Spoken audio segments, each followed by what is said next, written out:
Feel the real fear with us.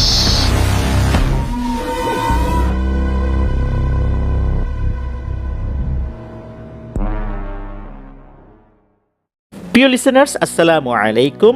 Feel the real fear with us. দেশ ও দেশের বাইরে যেখান থেকে আফনান দ্য হরওয়ার্ল্ডের আজকের শনি রাতের ৬৮তম এপিসোডের সাথে যুক্ত হচ্ছেন বা পরবর্তীতে হবেন, সকলকে জানাচ্ছি শুভেচ্ছা ও ভালোবাসা। আশা করি সবাই ভালো আছেন, সুস্থ আছেন। আজকের এই এপিসোডে আপনাদের পাঠানো দুটি ঘটনা নিয়ে হাজির হয়েছি। আশা করছি ঘটনা দুটি আপনাদের ভয়ের শিহরণ জাগাতে সক্ষম হবে ইনশাল্লাহ।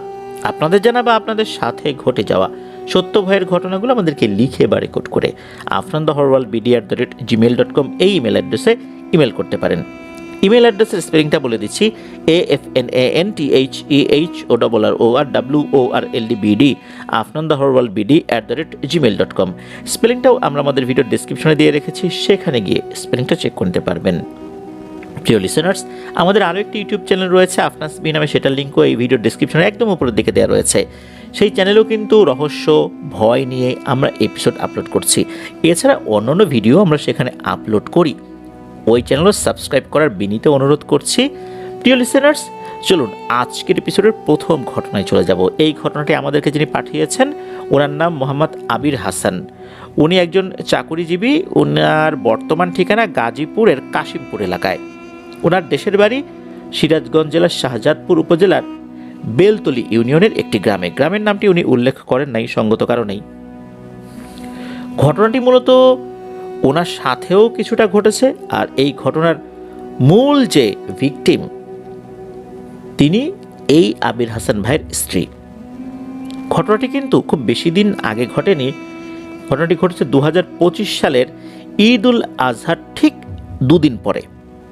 তখন তো বর্ষাকাল, আর ওনাদের যে গ্রামের বাড়িটা, এই গ্রামের আসলে চতুর্দিকে পানি চলে আসে, বর্ষার পানি।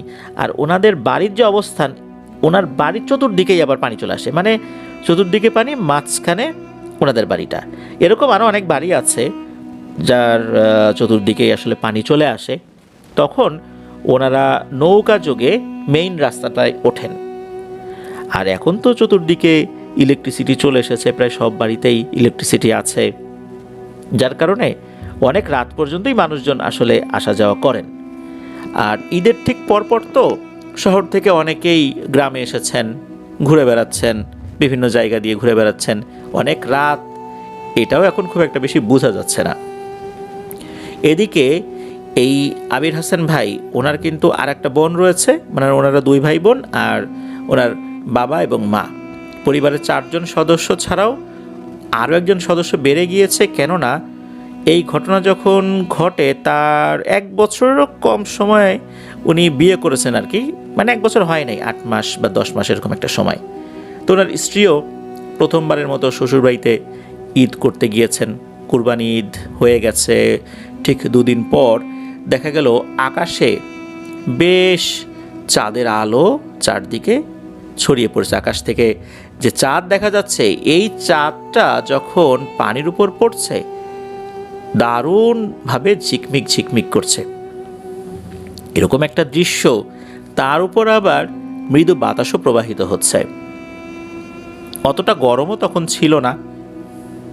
তখন আবির হাসান ভাই বললেন পরিবারের সদস্যদেরকে যে আমরা একটু নৌকায় ঘোরাঘুরি করি।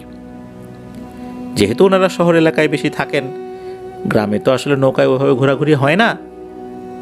তখন পরিবারের সদস্যরা এক বাক্যে সম্মতি দিলেন। ওনাদের তো নৌকা ছিল, ওই নৌকায় উঠে পড়েছেন।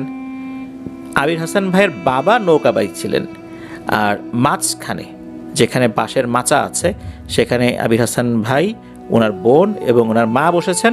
আর নৌকার সামনের যে অংশ, যেটাকে আমরা গোলই বলি, ওইখানে বসেছেন আবির হাসান ভাইয়ের স্ত্রী। তো ওনারা ওনাদের মতো করে গল্প করছেন, যাচ্ছেন।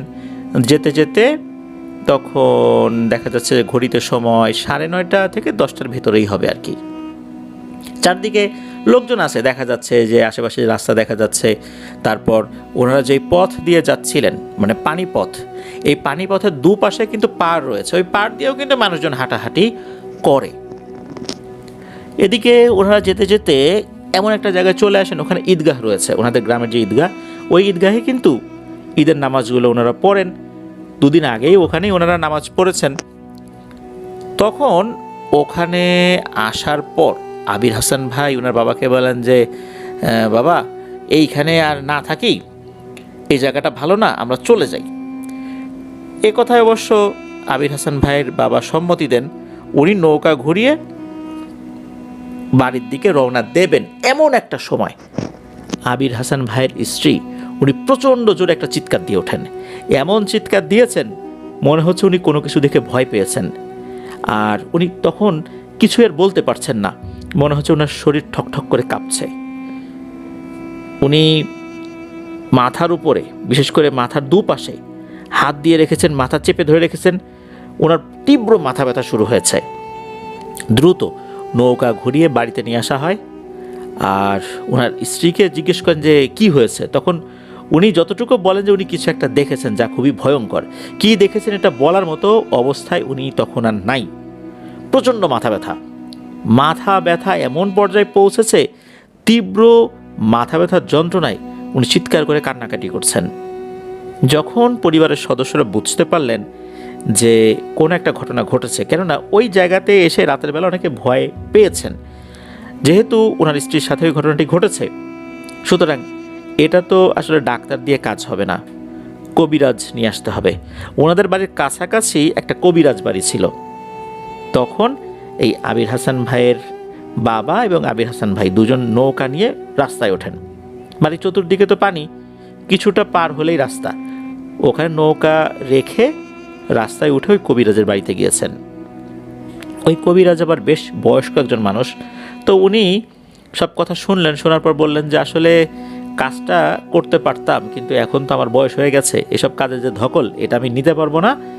এর থেকে ভালো হয় আমি একটা নম্বর দিয়ে দিচ্ছি, আপনারা এখনই এই নাম্বারে ফোন করে যোগাযোগ করেন, সেই কাজটা করতে পারবে। তখন উনি একটা নাম্বার দেন, সেই নাম্বারে ওনারা কথা বলেন। এদিকে দেখা গেল ওই কবিরাজের বাড়ি আবার এখান থেকে কিছুটা দূরে। উনি বলছেন যে এখন এত রাত্রে কিভাবে আসি, রাত যদিও বা তখন বেশি ছিল না, তারপরও আসলে উনি আসতে চাচ্ছিলেন না রাতের বেলা। অনেক কবিরাজ আছে রাতের বেলা চিকিৎসা করতে যেতে চান না। তো উনি বিভিন্ন কথা বলে উনি রাতের বেলা আসতে কোনোভাবেই রাজি হলেন না। তখন আবির হাসান ভাইয়ের বাবা বললেন ঠিক আছে, রাতটা আমরা কোনোভাবে পার করি, তারপর দেখা যাক সকালে ওনাকে নিয়ে আসা যায় কিনা। এদিকে ওখান থেকে আবার নিজের বাড়ির দিকে রওনা দিলেন। যখন রওনা দিয়েছেন ওই যে নৌকায় করে আস্তে আস্তে, মানে যতটুকু পথ আর কি, ওই পথ দিয়ে আস্তে আস্তে কিন্তু রাস্তার দুধারে পাড় পড়ে, মানে যেই পাড়টা পড়ে ওই পাড় দিয়ে কিন্তু মানুষ হেঁটে যায়। ওই সময়ে আবির হাসান ভাই একটা জিনিস দেখতে পান। উনি দেখতে পান যে একটা অবয়ব, একদম কালো কুচকুচে অবয়ব, হাত পা মানুষের মতো বলেই মনে হচ্ছে। ওনারা যে নৌকা নিয়ে যাচ্ছেন, নৌকার সাথে সাথে পাড় দিয়ে হাঁটছে, আর এই অবয়বটা মাথা ঘুরিয়ে শুধু এই আবির হাসান ভাইয়ের দিকে তাকিয়ে আছে। আবির হাসান ভাই কিন্তু নৌকার মাথার দিকে ছিল, আর নৌকাটা বাইছিলেন কিন্তু ওনার বাবা।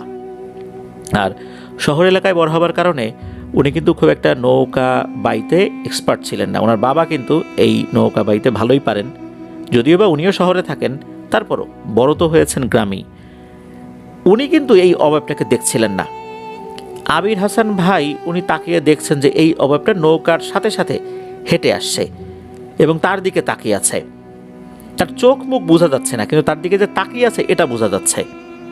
তখন এই আবির হাসান ভাই ওনার বাবাকে বলেন যে বাবা দেখেন তো, এইটা কি আপনি দেখতে পাচ্ছেন, এটা কি বা কে, কিছু বোঝা যায়? তখন কিন্তু ওনার বাবা বলেন না তো, আমি তো কিছু দেখতে পাচ্ছি না। এরপরে গিয়ে উনি ওই অভাবটাকে আর দেখেন না, মানে ওইটা ভ্যানিশ হয়ে গেছে।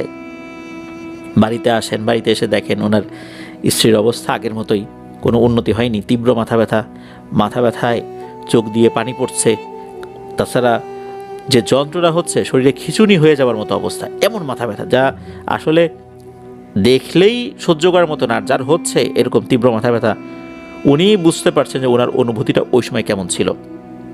ওই রাতে ওনারা ওনাদের মতো করে আসলে যেভাবে সেবা শুশ্রূষা করা যায় ওনারা সেটা করেছেন। ভোরের দিকে ওনার স্ত্রীর ঘুম চলে আসে। সকালবেলা দেখা গেল যে আবির হাসান ভাইয়ের বাবা কবিরাজকে নিয়ে এসেছেন। তো কবিরাজ এসে সব কথা শুনলেন, উনি ওনার মতো করে ঝাড়ফুঁক করে দিয়ে গেলেন, কিছু তদবির দিয়ে গেলেন। দেখা গেল কোনো কাজ হলো না, মানে কোনো কাজই হলো না আর কি। এদিকে সারাদিন এভাবেই কেটে গেল, তবে কিছুটা কমেছে, মানে মাঝে মাঝে কিছুটা কমে আবার বেড়ে যায়। ওনারা যে কি করবেন বুঝে উঠতে পারছিলেন না। তো পরের রাত্রে ঘটে যায় আর একটা ঘটনা। আবির হাসান ভাই উনি বাসার পাশেই, মানে উঠানের একটা সাইডেই দাঁড়িয়ে আছেন। ওখান থেকে কিন্তু সামনের অংশ, বিশেষ করে বাড়ির অন্য সাইডের অংশ দেখা যায়। পাশে পানি রয়েছে, যেহেতু বাড়ির ওই মানে চতুর্দিকে ওই সময় পানি চলে এসেছিল আর কি। হঠাৎ করে দেখেন পানির উপর দিয়ে দুটো অবয়ব হেঁটে হেঁটে ওনার বাড়ির দিকেই আসছে। এটা যখন উনি দেখেছেন তখন উনিও চিৎকার দিয়ে উঠেছেন। চিৎকার দিয়ে তাড়াতাড়ি ঘরে চলে এসে বললেন যে এই ঘটনা। তখন তো বাড়ির সবাই চিন্তায় পড়ে যান যে এখন তো একটা বিপদ হয়ে গেছে, এখন তো বাড়ির সবাই দেখা শুরু করেছে, কি করা যায়। তখন আবির হাসান ভাইয়ের মা বাবা একটা পরামর্শ দিলেন যে যেহেতু বৌমার এই সমস্যা, তুই একটা কাজ কর, তুই দ্রুত বৌমাকে নিয়ে তার বাবার বাড়ি চলে যা, অর্থাৎ তুই তো শ্বশুর বাড়ি চলে যা, ওখানে গিয়ে কোনো একটা ভালো কবিরাজ দেখা, এই বাসায় থাকলে আরও বড় ধরনের ক্ষতি হতে পারে। কি আর করা, পরদিন সকালবেলায় ওনার স্ত্রীকে নিয়ে উনি চলে যান ওনার শ্বশুরবাড়িতে। শ্বশুরবাড়ি কিন্তু পার্শ্ববর্তী উপজেলাতেই আর কি। তো ওখানে গিয়ে যখন এই কথা বলেছেন তখন আর শাশুড়িটা শোনার পর ওই এলাকার একজন নাম করা কবিরাজের কাছে নিয়ে যান। তার কাছে গিয়ে এই বিষয় যখন খুলে বলেন তখন উনি কিছুটা সময় নিয়ে নিজে থেকেই বেশ কিছু তথ্য বলা শুরু করলেন। উনি ওনার জিনেদের মাধ্যম দিয়ে তথ্যগুলো সংগ্রহ করেছিলেন। তো উনি জানান ভয়ঙ্কর কিছু বিষয় আর কি। ওই রাত্রে যখন ওনারা নৌকাতে করে ঘুরতে বেরিয়েছিলেন, চাঁদের আলো তো বেশ ভালোই ছিল, ওই সময় ওই যে ঈদগাহ, ওই এরিয়াটাতে যেই জলাশয়টা আছে আর কি, ওই ঈদগাহের পাশে, ওখানে 6টা জিন পানির উপরে বসা ছিল। আর ওই সময় এই আবির হাসান ভাইয়ের পরিবার যখন ওই দিক দিয়ে নৌকা নিয়ে যাচ্ছিল তখন ওই পানির উপরে বেশ কয়েকটা ছায়া দেখতে পান এই আবির হোসেন ভাইয়ের স্ত্রী। উনি প্রথম দিকে চিন্তা করেছেন যে এগুলো হয়তোবা এই নৌকায় বসে থাকা ওনাদেরই ছায়া। এর মধ্যে একটা অবয়বের সাথে ওনার চোখাচোখি হয়ে যায়। যখনই চোখাচোখি হয়ে গেছে তখনই ওই অবয়বটার চোখ উনি দেখতে পেয়েছেন। যখনই হঠাৎ করে চোখ দেখতে পেয়েছেন তখনই উনি মারাত্মক ভয় পেয়ে যান। আর ওই অবয়বটার সাথে চোখাচোখি হবার কারণে ওনার তীব্র মাথা ব্যথা শুরু হয়ে যায়। এরপর থেকে ওই অবয়বটা ওনার পিছু নিয়েছে। শুধু তাই না, আগে একটা ছিল যেটা ছিল পুরুষ অবয়ব, এখন আর একটা অবয়ব পিছু নিয়েছে, সেটা একটা নারী অবয়ব। আর এই দুটো অবয়বকেই পরের দিন রাতের বেলা আবির হাসান ভাই পানির উপরে হেঁটে হেঁটে ওনাদের বাড়ির দিকে আসতে দেখেছেন। তখন উনি যেটা বলেন সেটা হচ্ছে যে আমি কিছু কাজ করে দিচ্ছি, এটা নিয়ে খুব বেশি দুশ্চিন্তা করার দরকার নাই। আমার অনুগত দুটো জিন এটা 24 ঘন্টার মধ্যে যে কোনো সময় গিয়ে তোমার স্ত্রীকে ঝাড়ফুঁক করে দিয়ে আসবে, তোমরা কিছুই টের পাবা না, আস্তে আস্তে এটা ঠিক হয়ে যাবে ইনশাল্লাহ। তো সত্যি তাই হয়, আস্তে আস্তে আবির হাসান ভাইয়ের স্ত্রীর মাথা ব্যথা কমতে থাকে। আর দুটো জিন কখন এসে ঝাড়ফুঁক করে গেছে এই অনুভূতিটা কিন্তু ওনার স্ত্রীও টের পান নাই, ওই বাড়ির কোনো সদস্যও টের পান নাই। এভাবে আল্লাহর রহমতে অল্প কিছুদিনের মধ্যেই পরিপূর্ণভাবে সুস্থ হয়ে ওঠেন আবির হাসান ভাইয়ের স্ত্রী। তো এটাই ছিল ঘটনা। এরপরে নতুন করে আর কোনো ঘটনা ঘটেনি। প্রিয় লিসেনার্স, ঘটনাটি শুনলেন। রাতের বেলা এইভাবে নৌকাতে ঘোরাঘুরি কিন্তু আমরা অনেকেই করি, বিশেষ করে যারা শহর এলাকায় থাকি। গ্রামে গেলে রাতের বেলা, বিশেষ করে পূর্ণিমা রাতে বা জ্যোৎস্না রাতে নৌকা দিয়ে ঘোরাঘুরি করতে ভালোই লাগে।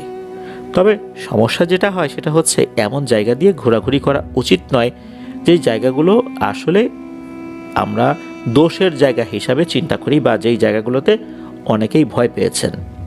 এছাড়া গভীর রাতে জিনেরা তো চলাচল করবে, বিশেষ করে সন্ধ্যার পর থেকেই তাদের চলাচলের একটা সময় হয়ে যায়। তখন যদি কোনো বাচ্চা বা নারী সদস্য এরাও যদি এভাবে ঘোরাফেরা করে তখন কিন্তু তারা আক্রমণ করার জন্য খুবই সুযোগ পেয়ে যায়। মানে এটা তাদের জন্য একটা মোক্ষম সময়। আর এরা যদি একবার আক্রমণ করে তখন কিন্তু ছোটানোটাও মুশকিল হয়ে যায়। এই ঘটনায় আমরা এমন একটা বিষয় দেখতে পেলাম, বিশেষ করে যেই জায়গাটা একটু দোষের জায়গা, যেই জায়গাটাতে এসে আবির হাসান ভাই নৌকাটা ঘুরিয়ে দিতে বলেছিলেন, ওখানে এসেই কিন্তু ঝামেলাটা শুরু হয়ে গেল। আর এরপর একটা বিষয় খেয়াল করুন যে কবিরাজের বাড়িতে গিয়েছে, ওখান থেকে ফিরছে, তখনও কেউ একজন তাদের পিছু নিয়েছে। এটাও কিন্তু আবির হাসান ভাই দেখতে পেয়েছেন। মানে তারাও ফলো করছে যে এরা কোথায় যায়, কি করে, কার কাছে গেল, সেই কবিরাজ আবার কেমন শক্তিশালী। মানে এরাও কিন্তু আবার এইটা বিশ্লেষণ করে, তারা আবার গোয়েন্দা তথ্য সংগ্রহ করে। যাক, আল্লাহর রহমতে ওনার স্ত্রী সুস্থ হয়েছেন আলহামদুলিল্লাহ। আমরা রাতের বেলা ঘোরাঘুরির ক্ষেত্রে এই বিষয়গুলো মাথায় রাখবো। আর আরেকটি বিষয় আমি বলে দিতে চাই আমাদের প্রিয় লিসেনারদের উদ্দেশ্যে, তা হচ্ছে বর্ষাকালে আমরা অনেক জায়গায় বেড়াতে যাই, অনেক জায়গায় ঘুরতে যাই। বিশেষ করে হাওর অঞ্চলে অনেকেই কিন্তু হাউসবোট সহ বিভিন্ন নৌযানে করে কিন্তু আমরা বেড়াতে যাই।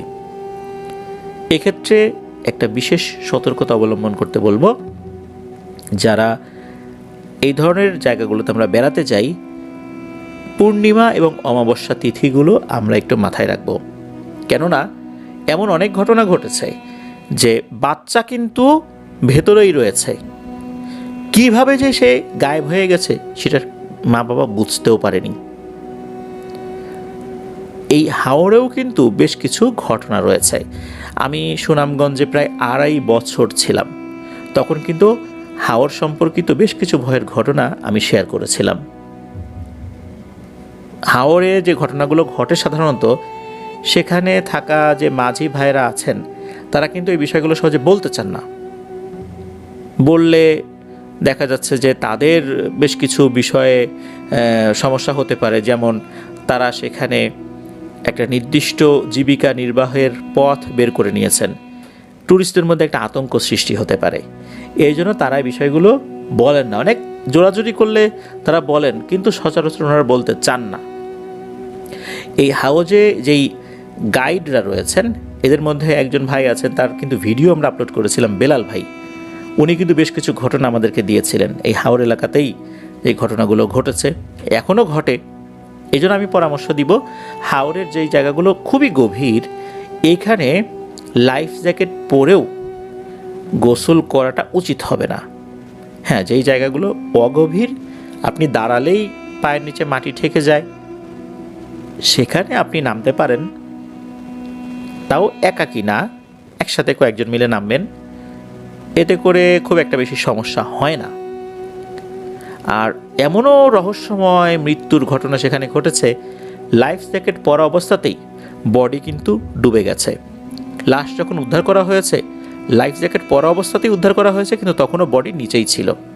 অথচ লাইফ জ্যাকেট পরা অবস্থাতে, বিশেষ করে যেই ধরনের লাইফ জ্যাকেটটা ছিল, খুবই ভালো মানের লাইফ জ্যাকেট ছিল, এই লাইফ জ্যাকেটে কিন্তু বডি তলিয়ে যাবার কথা নয়। এরকম ঘটনা কিন্তু আগে হরহামেশাই ঘটতো। বিশেষ করে এই চাঁদনি রাতে এই হাউসবোটগুলো হাওরের বিভিন্ন জায়গায় অবস্থান করত, তখন যে যার মতো রাতের বেলা পানিতে নেমে গোসল করত, তখন এই ধরনের ঘটনাগুলো ঘটতো। পরবর্তীতে স্থানীয় প্রশাসন একটা নিয়ম করে দিল যে হাউসবোটগুলো একটা নির্দিষ্ট জায়গায় অবস্থান করবে। বর্তমানে নীলাদ্রি লেকের ওখানে সবগুলো হাউসবোট সন্ধ্যার দিকে বা সন্ধ্যার আগেই এসে ওখানে অবস্থান নেয়। রাতের বেলা কিন্তু হাওর জুড়ে এই হাউসবোট নিয়ে ঘুরে বেড়ানোর কোনো সুযোগ নেই। মূলত এই ধরনের দুর্ঘটনা সহ আরও বিভিন্ন কারণে এই হাউসবোটগুলো একটি নির্দিষ্ট জায়গায় এনে রাখা হয়, যাতে করে চুরি ডাকাতি সহ বিভিন্ন ধরনের দুর্ঘটনা থেকে বাঁচানো যায় সবাইকে। এটা স্থানীয় প্রশাসনের একটা সফলতা আমি বলবো, এই জন্য তাদেরকে ধন্যবাদ জানাই। এছাড়া বর্তমানে স্থানীয় প্রশাসন থেকে বলে দেওয়া হয়েছে হাউসবোটগুলো ঠিক কোন দিক দিয়ে যাবে, একটা রোড ম্যাপ করে দেওয়া হয়েছে, এলোমেলোভাবে যাতে অন্য কোথাও তারা না যান, কোনো দুর্ঘটনায় পতিত না হন। এই জিনিসগুলো বর্তমানে প্রশাসন থেকে মনিটরিং করা হচ্ছে। এই জন্য আমি সবাইকে অনুরোধ করব যে স্থানীয় প্রশাসনের যেই রুলসগুলো আছে আমরা সেগুলো মেনে চলার চেষ্টা করব যারা ওখানে যাব। আর অবশ্যই ওই হাউসবোটে থাকা যেই গাইড রয়েছেন তার পরামর্শ আমরা ফলো করার চেষ্টা করব ইনশাল্লাহ। তাহলে দেখা যাচ্ছে যে বিপদ আপদ থেকে আল্লাহ তাআলা আমাদেরকে অনেকটাই হেফাজত করবেন। তারপরও ভাগ্যে যদি থাকে সেটা তো আর আটকানো যায় না। তবে আমার 2.5 বছরের যেই অভিজ্ঞতা হয়েছে ওই এলাকায় থেকে, তা থেকে কিন্তু আমি এই বিষয়গুলো আপনাদের সাথে শেয়ার করলাম। আশা করছি আল্লাহ তাআলা আমাদেরকে এই সংক্রান্ত বিপদ আপদ থেকে হেফাজত করবেন। আর পানিতে যদি একান্ত নামতেই হয়, দোয়া দুরূদ পড়ে ইনশাল্লাহ নামবো। আর অবশ্যই সময় বুঝে আমরা নামার চেষ্টা করব, যে কোন সময় আমরা নামছি। প্রিয় লিসেনার, চলুন চলে যাব আমাদের এবারের শনির রাতের 68তম এপিসোডের দ্বিতীয় এবং শেষ ঘটনায়।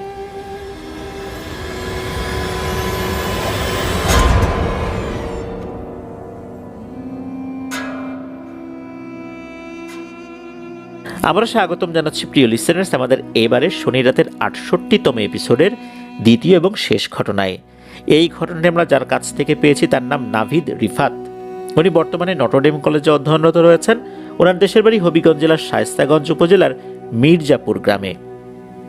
2026 সালে যে জাতীয় নির্বাচনটা হলো, এই নির্বাচনে ভোট দেবার জন্য ওনার পরিবারের সদস্যদের সাথে উনিও চলে গিয়েছেন নিজ এলাকায় এই মির্জাপুর গ্রামে।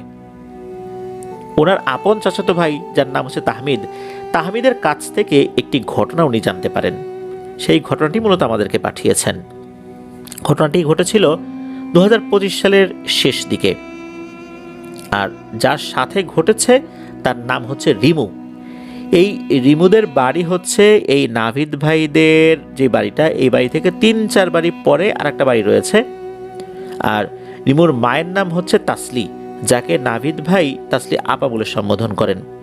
তাসলি আপার হাজব্যান্ড মারা গিয়েছেন বেশ কিছু বছর হলো। তাসলি আপার 2 মেয়ে, বড় মেয়েকে উনি বিয়ে দিয়েছেন, আর যে ছোট মেয়ে রিমু সে ক্লাস 10-এ পড়ে। তাসলি আপার বাবার বাড়ি হচ্ছে হবিগঞ্জ জেলার চুনারুঘাট উপজেলার আসামপাড়া গ্রামে। এটা একটা বর্ডার এরিয়া, আশেপাশে অনেক ঝোপজঙ্গল রয়েছে। উনি ঘটনার কিছু আগে, অর্থাৎ কয়েকদিন আগে, এই রিমুকে নিয়ে গিয়েছেন তার বাবার বাড়িতে। তো রিমু নানার বাড়িতে আসছে, আশেপাশে একটু ঘোরাঘুরি করবে, এটা তো স্বাভাবিক, যেহেতু আশপাশ এরিয়াটা একটু ঝোপজঙ্গল টাইপের। তো রিমু বিকেলের দিকে হাঁটতে বেরিয়েছে। যখন হাঁটতে বেরিয়েছে, ঘোরাঘুরি করে মোটামুটি সন্ধ্যার আগেই সে বাড়িতে চলে এসেছে। আসার পর থেকেই তার মাথা ব্যথা, শরীর দুর্বল লাগছে, এমন ধরনের অসুস্থতা সে ফিল করতে থাকে। সে তার মাকে বলেও এই বিষয়টা ওনারা স্বাভাবিকভাবেই নিয়েছেন। এর 1-2 দিন পরেই উনি আবার নিজের এলাকায় চলে আসেন। নিজের এলাকা বলতে উনি যেখানে থাকেন আর কি, এই মির্জাপুর গ্রামে, যেখানে ওনার স্বামীর বাড়ি। তো ওখানে চলে আসার পর দেখা গেল এই যে রিমু, তার মধ্যে এবার বেশ কিছু অস্বাভাবিকতা লক্ষ্য করা যাচ্ছে। সে চুপচাপ বসে থাকে মাঝে মাঝে, মানে মানুষ ধ্যান করলে যেভাবে বসে থাকে ওভাবে বসে থাকে, আবার বিড়বিড় করে এক মনে কী যেন একটা বলছে। তবে জিনে ধরলে যেরকম অন্য ধরনের কিছু আলামত আমরা শুনতে পাই, যেমন মাথার চুল ছিঁড়ে ফেলছে, ভাঙচুর করছে, এমন কিছু না।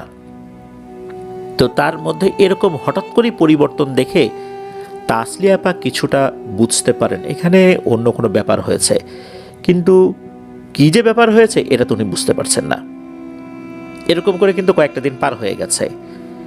এরপর দেখা গেল হঠাৎ করেই এই রিমু 2টো কমলা নিয়ে এসে তাসলি আপাকে বলছে যে, মা এই দেখো কমলা। তাসলি আপা তো অবাক, রিমু কমলা পেল কোথায়?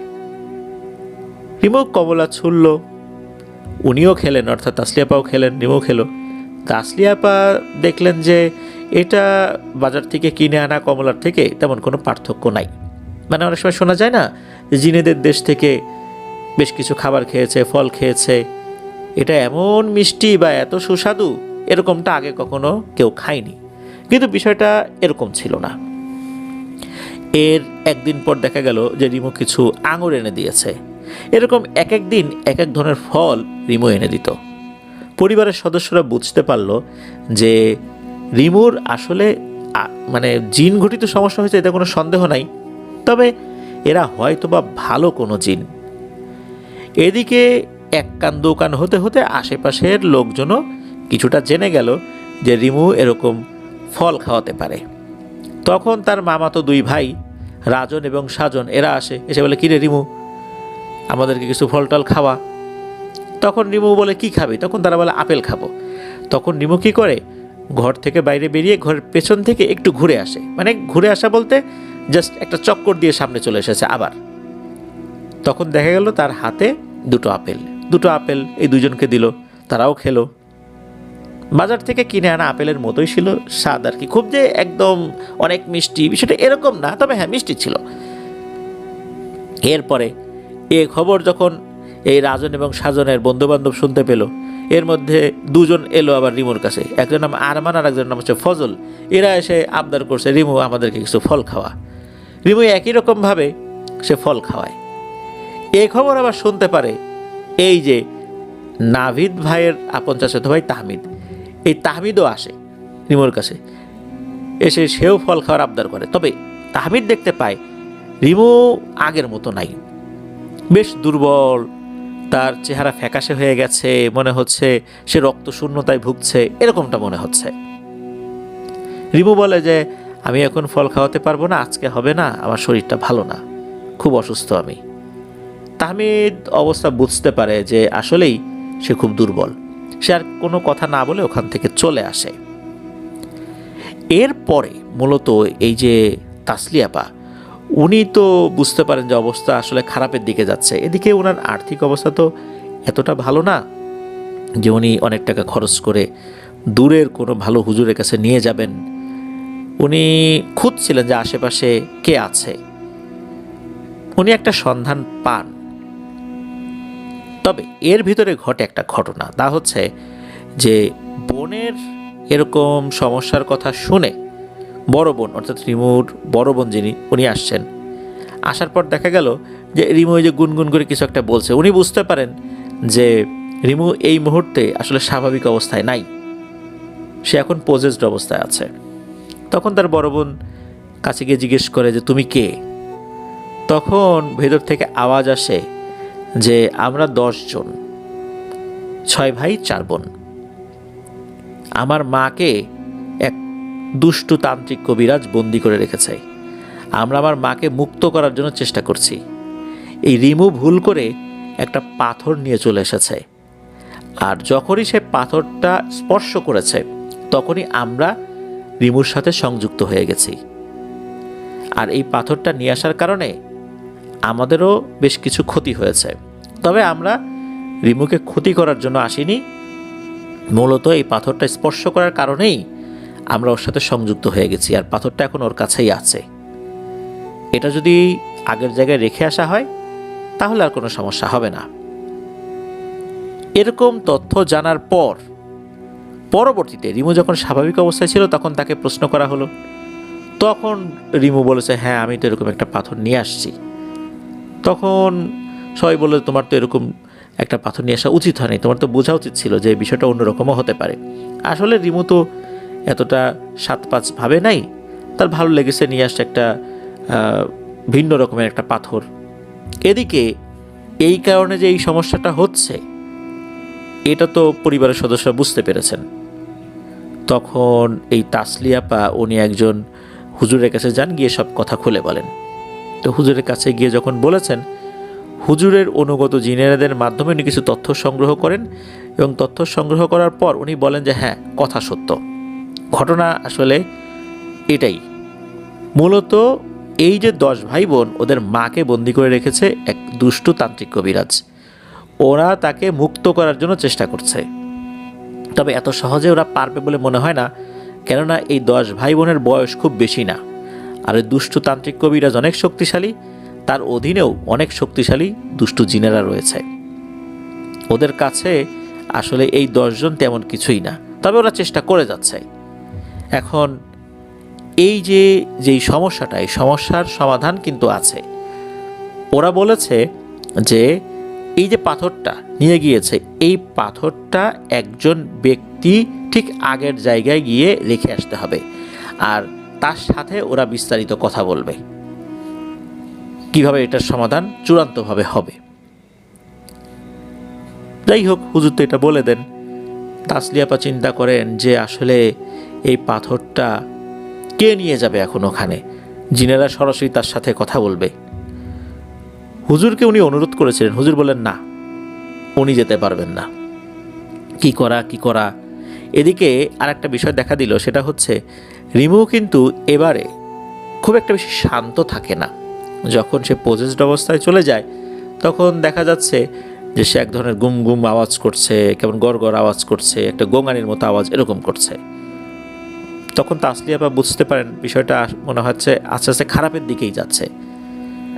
ওনার এরিয়ার একজন বয়স্ক ভদ্রলোক, ওনাকে উনি বিষয়টা শেয়ার করেন।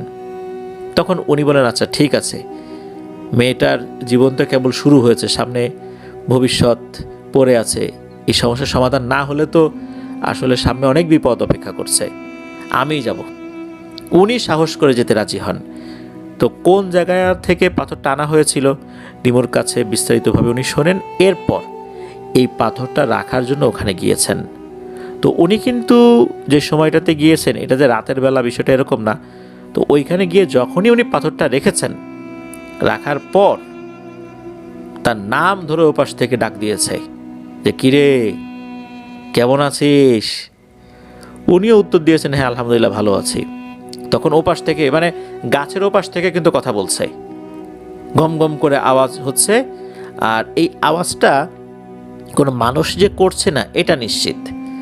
তখন ওনাকে বলা হচ্ছে যে রিমু তো এই পাথরটা নিয়ে গিয়েছিল, এই পাথরটাও ধরার কারণে আমাদের ক্ষতি হয়েছে। এখন এই পাথরটা আগের শক্তি যদি আনতে চাই আমরা এই পাথরটার ভেতরে, তাহলে এটা আমাদের দ্বারা সম্ভব হচ্ছে না, এটা তোরা পারবি। এখন কি করতে হবে? তখন তারা বলছে যে 7টা সমুদ্র এবং 13টা নদীর পানি আনতে হবে। 7টা সমুদ্র, এটা কি 4টিখানি কথা? সেই রূপকথার গল্পের মতো 7 সমুদ্র 13 নদী পাড়ি দিয়ে যাওয়া, বিষয়টা এরকম হয়ে গেছে। তখন উনি বলছেন যে না, এটা সম্ভব না, আমাদের বাড়ির কাছে একটা নদী আছে আর ছোটোখাটো কয়েকটা পুকুর আছে, এছাড়া আর কিছু নাই। 7 সমুদ্র 13 নদী কীভাবে কি করব আমরা? এটা তো সম্ভব না, অন্য কিছু বলো। এটা তো আমাদের পক্ষে অসম্ভব বিষয়। যেটা অসম্ভব বিষয় এটা তো আসলে আমরা চেষ্টা করলেও পারবো না। তখন নাকি কিছু সময় তারা চুপ থাকে, মানে আওয়াজ পাওয়া যাচ্ছে না ওপাশ থেকে। তখন ওপাশ থেকে বলা আচ্ছা ঠিক আছে, যা ক্ষতি হওয়ার তো হয়েছে, দেখি আমরাই কি করতে পারি। তবে আর একটা কাজ করতে হবে, কিছু সাদাকা দিতে হবে। কি সাদাকা? তখন তারা বলে 5 কেজি মিষ্টি দিতে হবে। তখন উনি বলেন যে এই যে পরিবার, এই পরিবারে যিনি পুরুষ মানুষ উনি জীবিত নাই, এই কারণে তাদের আর্থিক অবস্থা কিন্তু ওরকম সুবিধাজনক নয়। 5 কেজি মিষ্টি দেওয়াটাও তাদের জন্য এটা অনেক কঠিন বিষয়। তখন ওই জিনেরা বলা আচ্ছা ঠিক আছে, কি দিবি দে। তখন নাকি এই ব্যক্তি উনি নিজে থেকেই 1 কেজি মিষ্টি কিনে ওখানে রেখে গিয়েছিলেন। আর ওই যে পাথরটা, ওই পাথরটা উনি ওখানে রেখে গিয়েছিলেন। উনি ফেরত আসার পরপরই উনি কিন্তু যখন ওই মিষ্টির কথা শুনেছেন, ওখানে পাথরটা রেখে চলে গিয়েছেন, আবার ওখানে এসে মিষ্টি রেখে আবার চলে যান। উনি যখন ফাইনালি ওই মিষ্টিটা রেখে চলে আসেন, এরপর থেকেই নাকি এই রিমু সে ফিল করে তার শরীরের উপর থেকে একটা ভারী কোনো জিনিস চলে গেছে। তারপর আস্তে আস্তে সে পরিপূর্ণভাবে স্বাভাবিক হয়ে যায়। তার সাথে আর ওই যে ফল দেয়া নেয়ার যে ব্যাপারগুলো, এগুলো আর ঘটে না। একদম আগে যেভাবে স্বাভাবিক ছিল ওই অবস্থাতে চলে যায়। তো এমনটাই জানিয়েছেন। আরও একটা বিষয়, তা হচ্ছে ওই যে যিনি হুজুর উনি জানিয়েছিলেন এই যে যারা রিমুর কাছে আসছে এরা আসলে ক্ষতি করার জন্য আসেনি, এরা খুবই ভালো মুসলিম। সমস্যা হয়েছে কি, রিমু যখনই ওটা স্পর্শ করেছে ওরা রিমুর সাথে সংযুক্ত হয়ে গেছে, এই জন্যই তারা আসে। তাদের কোনো ক্ষতি করার উদ্দেশ্য নেই। তবে হ্যাঁ, পাথরটা একজন মানুষ স্পর্শ করার কারণে তাদের কিছু ক্ষয়ক্ষতি হয়েছে। ওরা চাইলে ক্ষতি করতে পারতো, কিন্তু তারা সেটা করছে না। তারা এমনিতেই চলে যাবে যদি এটা সমাধান হয়ে যায়। তো হয়ে গিয়েছিল আলহামদুলিল্লাহ, রিমু এখন পরিপূর্ণভাবে সুস্থ। তো এটাই ছিল ঘটনা। ধন্যবাদ জানাচ্ছি নাভিদ ভাইকে আপনার পাঠানো ঘটনার জন্য। প্রিয় লিসেনার্স, আজকের এপিসোড এই পর্যন্তই ছিল। আশা করছি আজকের এপিসোডের ঘটনাগুলো আপনাদের কাছে ভালো লেগেছে। আপনারাও আমাদেরকে প্রতিনিয়তই ঘটনা পাঠাবেন, এই আশাবাদ ব্যক্ত করি সব সময়।